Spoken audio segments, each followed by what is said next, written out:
Each and every Saturday at 10 o'clock Eastern Standard Time, join Divine Oracle Podcast with your hosts, psychic comedian Chris and Jillian. They interview a lot of people within the spiritual community and also discuss a lot of topics with Indigenous and non-Indigenous spiritual teachings. Join them Saturdays at 10 o'clock on most apps that are actually out there. But if you're looking for them directly, look for them underneath Podbean, underneath Divine Oracle Podcast. Hey everyone, it's psychic medium brother Chris here, and Jillian sitting in right now. So Jill, how is it going? It's going. I've had an up and down last week or so. It's been crazy, but doable. It's manageable. Yeah, I know. I kind of hear you.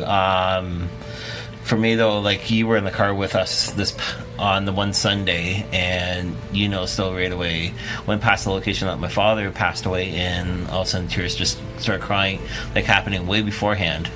Yeah, I didn't understand that, and then I realized when you told me what it was, it's like it clicked in, because my dad's been gone for almost 30 years, so I tend to forget, when people just lose their parent, it's still fresh for some people, so yeah. I didn't put it away to connect right away, so...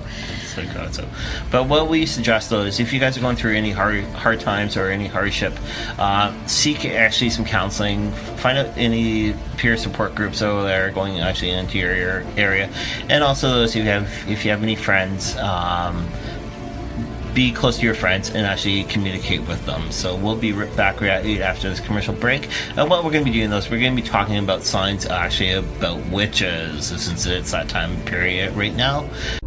Are you looking for that hard-to-find item, spiritual item that your loved one wants to always get, but you don't know right where to check out? Why not check us out here underneath HauntedLivePodcast.com.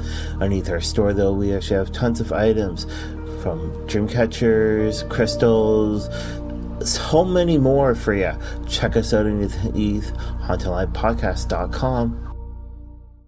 Follow us here at Haunting Live, and we are honored to have co-hosts on our shows now. Yolanta Mary is our co-host, and she does a lot of work for us on the side and introduces people to the show and discusses different topics on the show. So we're really happy to have her here, so go check out Haunting Live. Wednesday nights at 9 o'clock Eastern Standard Time, log in at Podbean and Facebook Live with Divine Oracle Podcast and Haunting Live. Trevor from Haunting Live will be doing chat with you guys, while Brother Chris from Divine Oracle Podcast will be offering soul coaching cards. Reach out and listen live. You never know what the spirits want you to know. Alrighty, so yes, we're back from those quick commercial breaks. Again, we're talking about actually different signs, witches.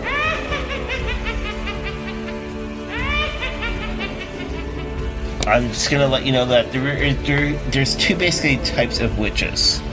One though is to do with the negative, which is black side witches, and there's also white witches.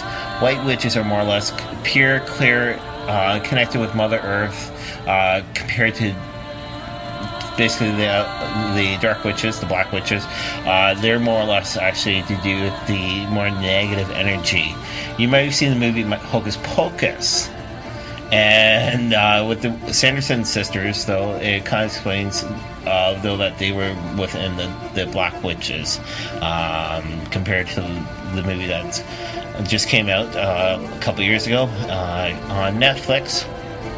I presume it was, though, that you can actually tell the difference. So I'm going to pass it over to Jillian, and she's going to be talking about white witches today.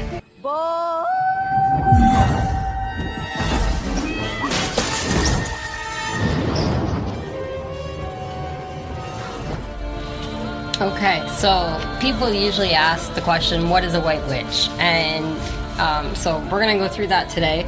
Then there's the 20 signs that you are a white witch. So this is where we're going to go. With the introduction, the questions to ask yourself are you drawn to healing? Do you find yourself relishing solo time in the forest? Have you always felt like you need to give back to humanity in the animal kingdom? Then you might be a white witch. There are more of them out there than you may believe, but what exactly is a white witch? How do you know if you're one? You're about to find out.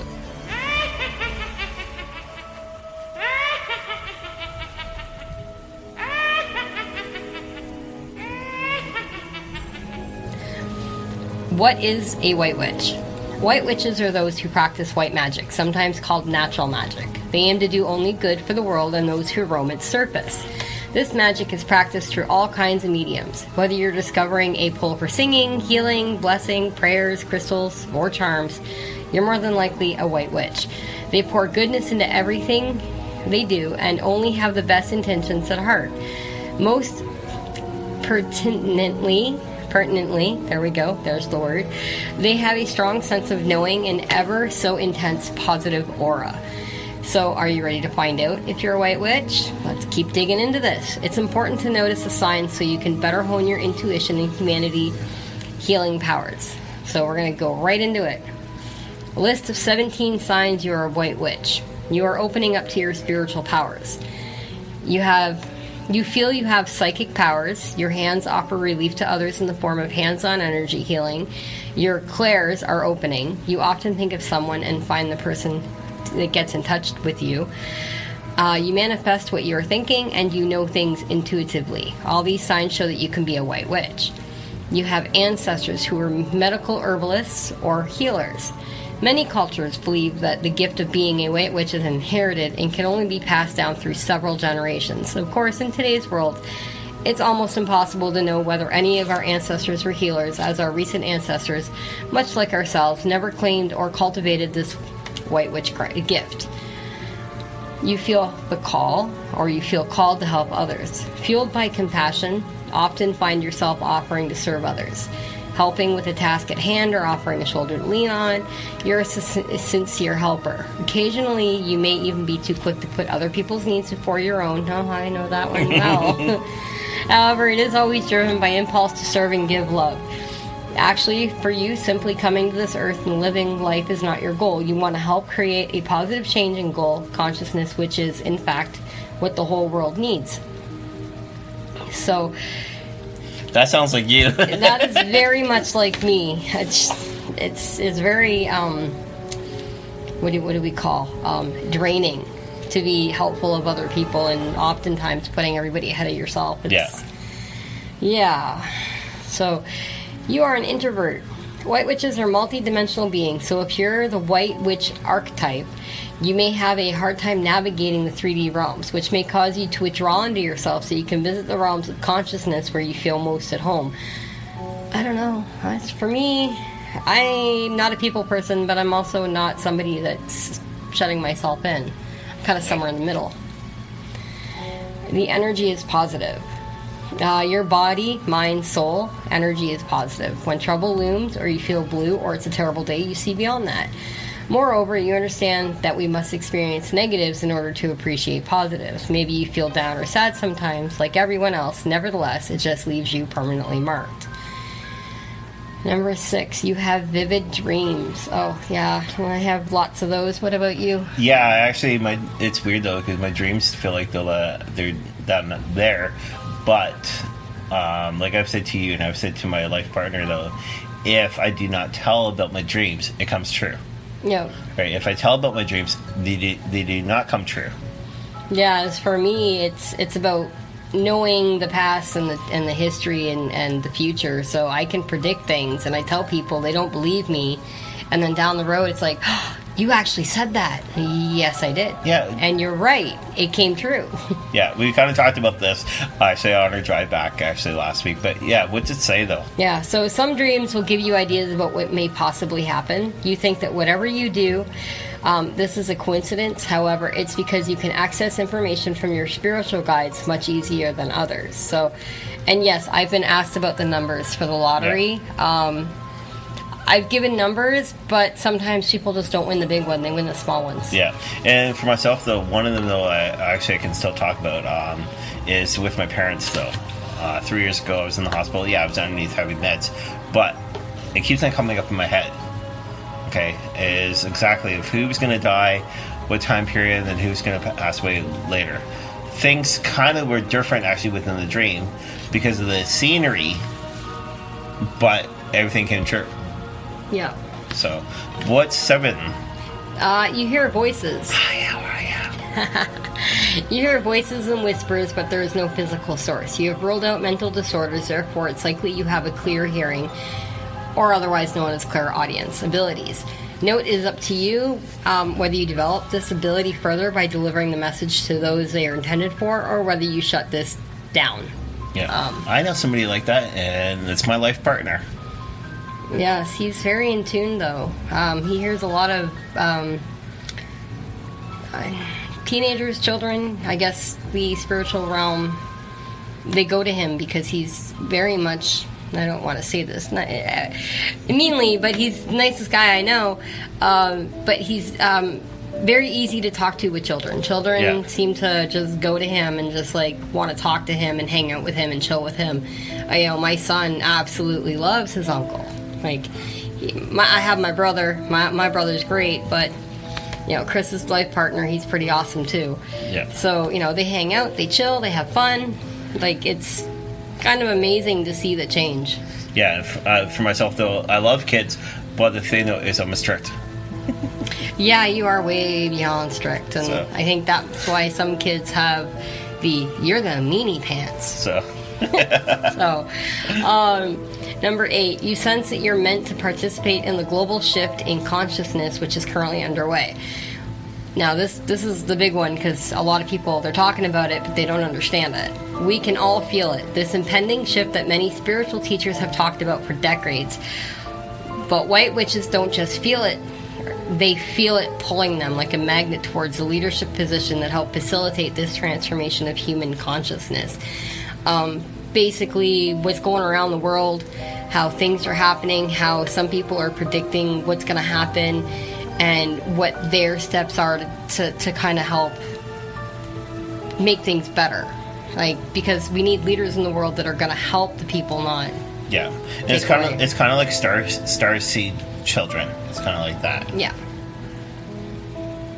And number 9, you feel a strong connection to nature. White witches understand the web of life, that everything on the physical plane is deeply interconnected through the web of spirit.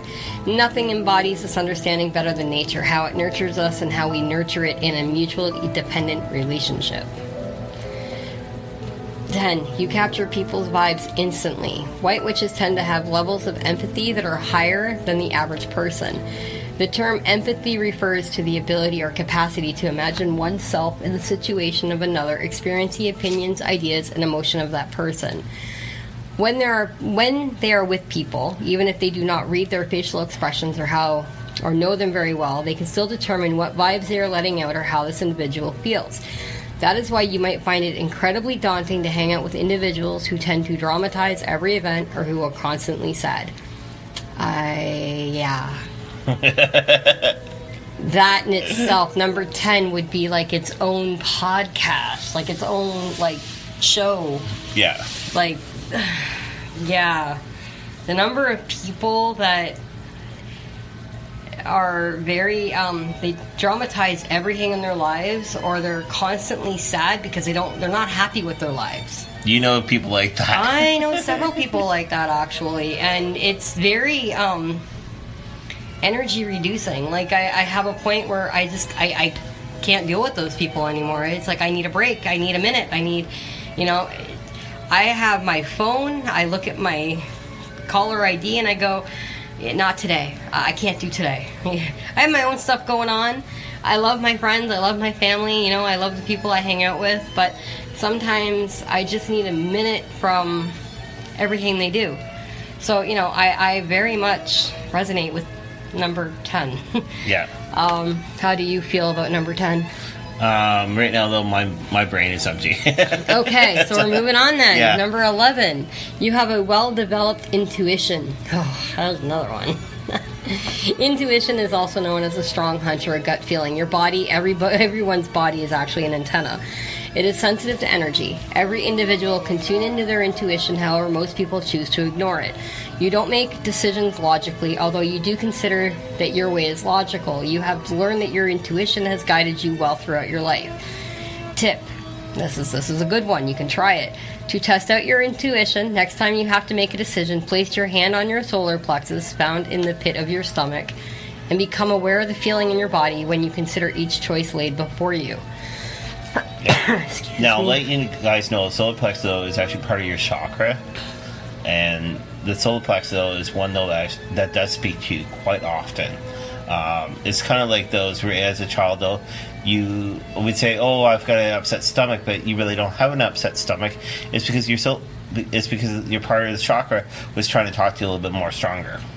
Yeah, and we call that your gut. Go with your gut, right? Yeah. If your gut is telling you don't do it, you're going into a room and it's deep and scary, don't go in the room. Yeah. Like the horror movies say, go the other way. Don't go check it out. Yeah, and I love the example, though. It's like, say if you're going to go into a large room with people and you're being told not to. Right? Do you follow that, or do you follow the opposite? You see, that's actually that's difficult, because if you have to go in that room with all those people, it's the lesser of two evils, right? Yeah, you're going to be anxious. Your stomach's going to go, hey, guess what? Stay away from that half of the room. But if you're going in here, go right, don't go left. Or go straight, don't go a different direction. Yes. So follow the gut. If the gut says, at the end of the time you're there and you're done, just say, excuse me, I got to go, and give yourself a minute. Yeah. All right, so we're going to move on to the next one, which is number 12. You have had a mystical experience. Have you had a near-death experience? I'm sure we've all experienced it at some point in our lives. Perhaps you've experienced something which you cannot explain, possibly miraculous healing. If you answer yes, then most likely you have cured yourself first. Upon healing yourself, you emerge from your unwellness with a better ability to cure others. Near-death experience, I know I've had at least 2. Yeah. And you've had a couple? Yeah. Yeah, so... And we're alive and well today to talk about this stuff. Number 13. You feel you must give something back to the world. I've given enough back to the world. Can we just skip that one? Well, don't forget, our listeners are listening in, and they're like, what do you mean? Number 13, it's just like the government. They want all of it. They want us to give you money, money, money, money. Anyway, so... from an early age, you have felt the need to give humanity, especially those in need. Others come to you for advice, and you're the one who is always there to help. Occasionally, you lose your own sense of self in this giving process and are looking to find balance, to find yourself within your calling. And this is why I wanted to ignore 13, because this one is very much me. This started to be me probably about 15 years ago, where I started helping a lot of people. Yeah. And started losing myself and starting to always be there for other people, and noticing, I didn't have anybody behind me to help me out. I'm not disregarding my family, because my family's always there, but when I turn around and look for my friends were always busy and off doing other things, and I started thinking to myself, I'm doing all of this to help people, yet who's helping me? Yeah. Yeah. Right? Well, the one thing I like, though, is even though that we're two different people, right? Not blood related, but we are related within different ways. Exactly. Basically, I'll reach out to you and I'll say, hey, how's it going? Exactly. Right? Every now and then, yeah. Yeah. Because I'm actually picking up your energy directly. That's right. So it's like, but yeah, no. So again, though, we always feel like, though, we need to give always back to the world because the world's given us so much. Why don't you actually basically take a break away from things, detox, make sure the bathroom door is closed. Yeah, exactly. Right? And then that way you're more or less taking control of yourself. We can put a sign up and say, gone on holiday. There we go. Yeah. Yeah. So, all right. But yeah, number 13, that's just, it's a big one. 14, you're content with alone time. While many people constantly need to be surrounded by other humans or crave attention, you are happy to have time by yourself. You love people, but you're content with spending time alone. As a matter of fact, the solo time is what typically recharges you. It gives you space to connect more deeply with your inner world. Any comment on that one? No, the reason was because I got to agree with it there. Okay. So. 15, you're self-aware. Self-awareness is the ability to see yourself objectively and clearly through introspection and reflection. White witches are not only aware of their emotions, but they also their actions and thoughts and how those things affect both the people around them as well as their outlook on life. Yeah, that one there, I do have to say though, instead of always looking at yourself, like how most majority of us look at ourselves, we don't look at ourselves on the outside. It's kind of observe yourself on the outside and look back actually at yourself. Are you doing the right stuff? Are you going the right way? Are you doing vice versa? Always, and this is one thing I always do with myself, I can actually project to different locations, but I kind of step away from myself and all of a sudden I look back. Yeah. All right. Is this safe? Is this not safe? Exactly. So. And then in 16, you have a strong connection to animals. Oh man, I love animals. It's not birds. Yeah. Although, no, sorry, let me refrain. Bees. Little birds, that's a big no. Birds of prey, love them. You know, they're gorgeous to watch, but those little tiny birds can pick your eyeballs out. Anyway. Alfred Hitchcock. That's right. I've seen that movie, Birds. Yeah. Anyway, all animals seem to gravitate towards you, whether they are wild or domestic. They seem to sense your kind and gentle energy, and they know that they can trust you. You've always felt a deep connection to animals, and they're often your best confidants. My whole life. Same here.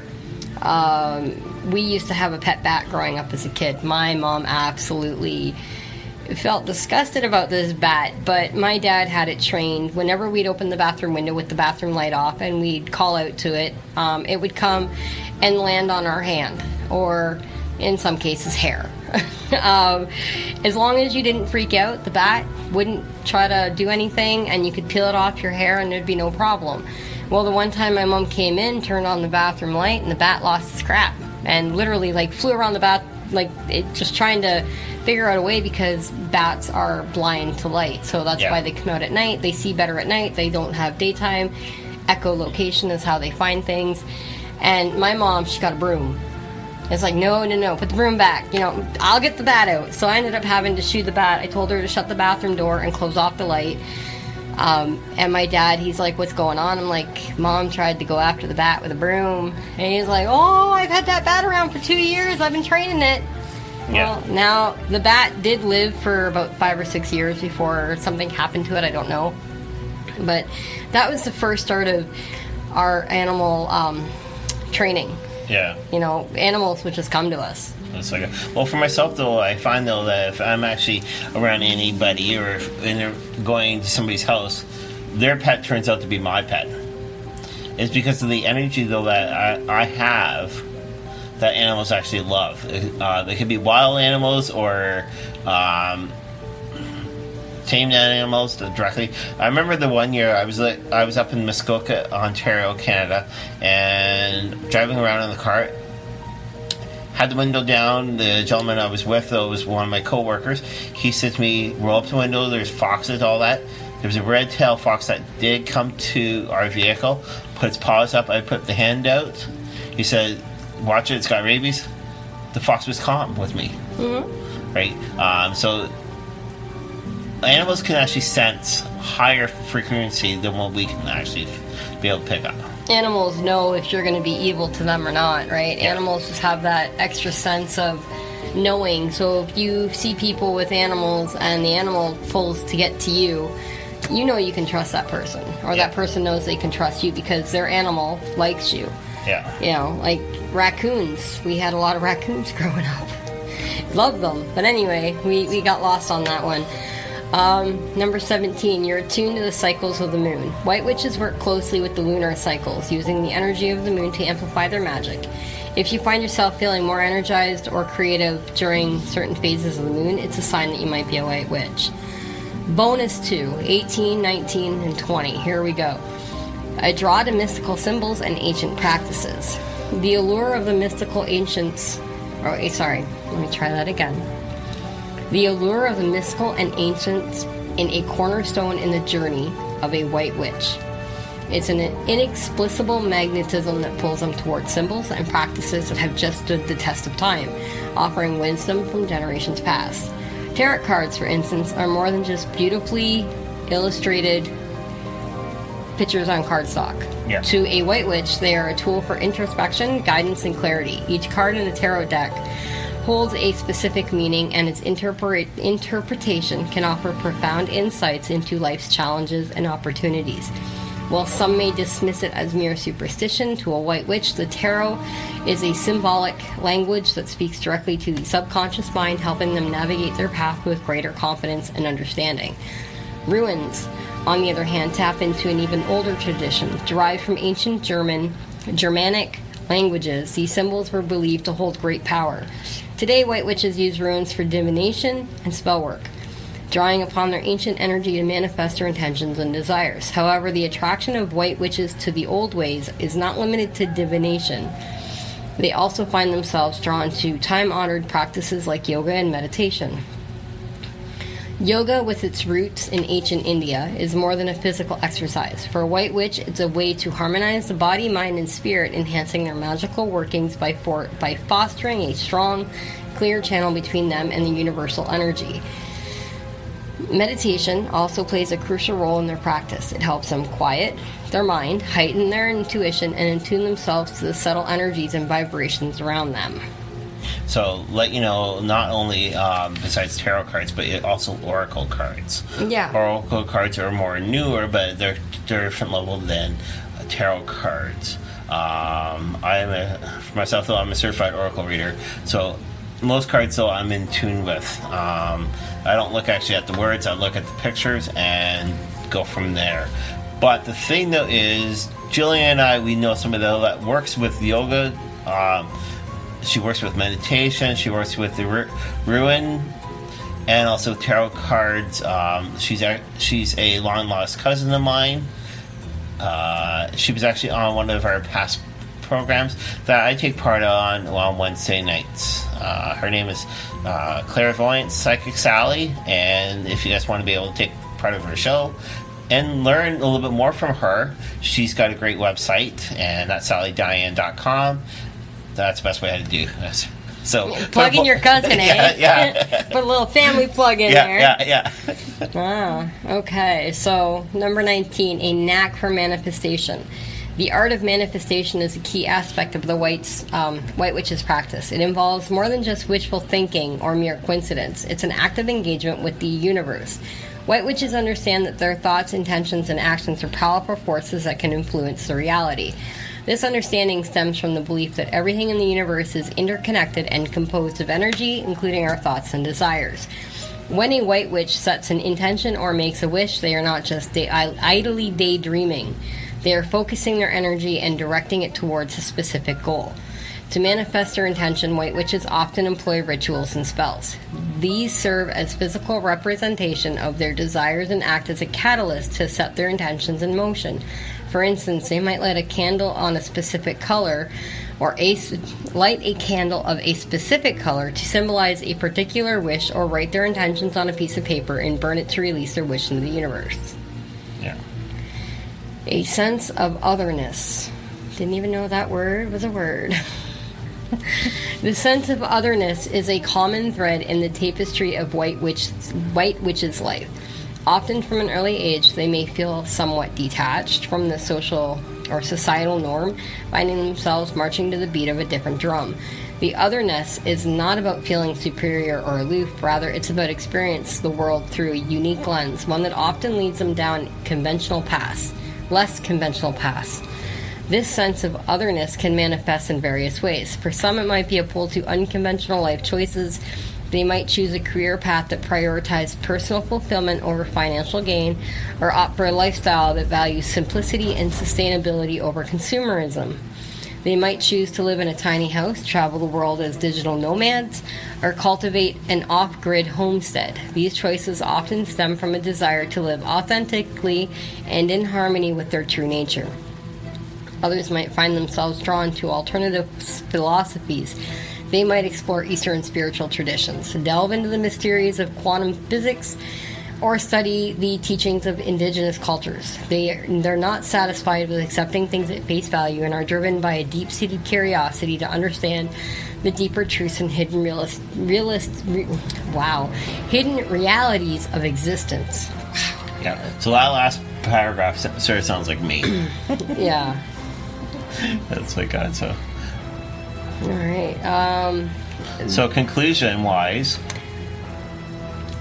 the sense of otherness also impacts how white witches view the world. So they see magic not in just grand gestures, but in everyday mundane. The way sunlight filters through leaves, the synchronicity of seeing a repeating number pattern. Oh my goodness, I see that everywhere I go. I've got my kids reading license plates and we put it all together, and when you see things online, it's like, that's a code. I can see the code, it's there.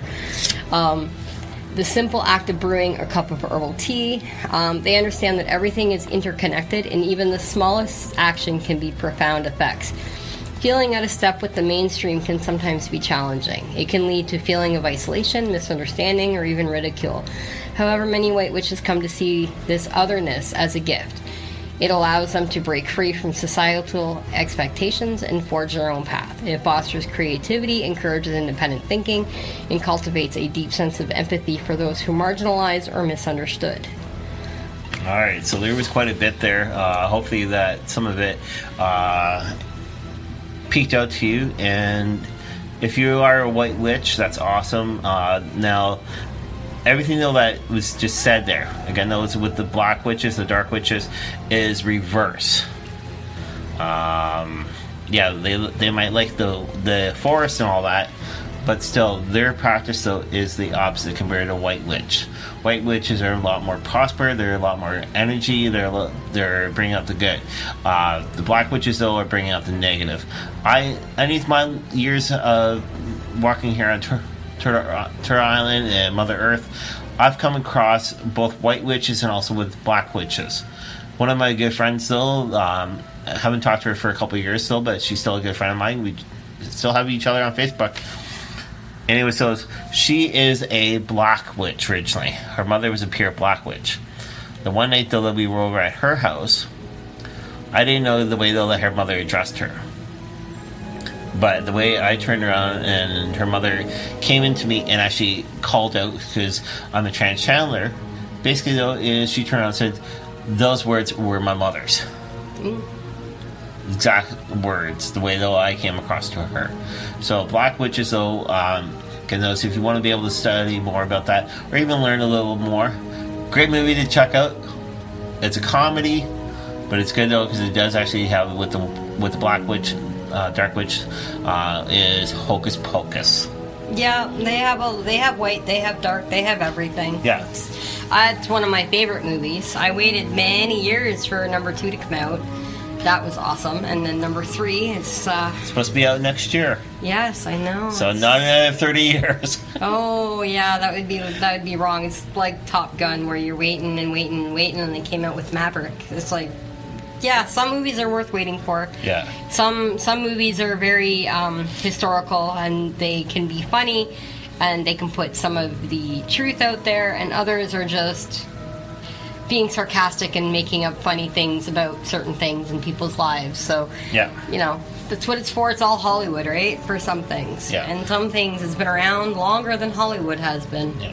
So again, those, we do encourage you guys actually to share with us here in our Podbean page. Let us know if some of this does point out to you directly, sort of like what it's done to us. But we would like to end the show with Happy White Witching. Yes, have a good one. Take it easy. Each and every Saturday at 10 o'clock Eastern Standard Time, join Divine Oracle Podcast with your hosts, psychic comedian Chris and Jillian. They interview a lot of people within the spiritual community and also discuss a lot of topics with Indigenous and non-Indigenous spiritual teachings. Join them Saturdays at 10 o'clock on most apps that are actually out there. But if you're looking for them directly, look for them underneath Podbean, underneath Divine Oracle Podcast.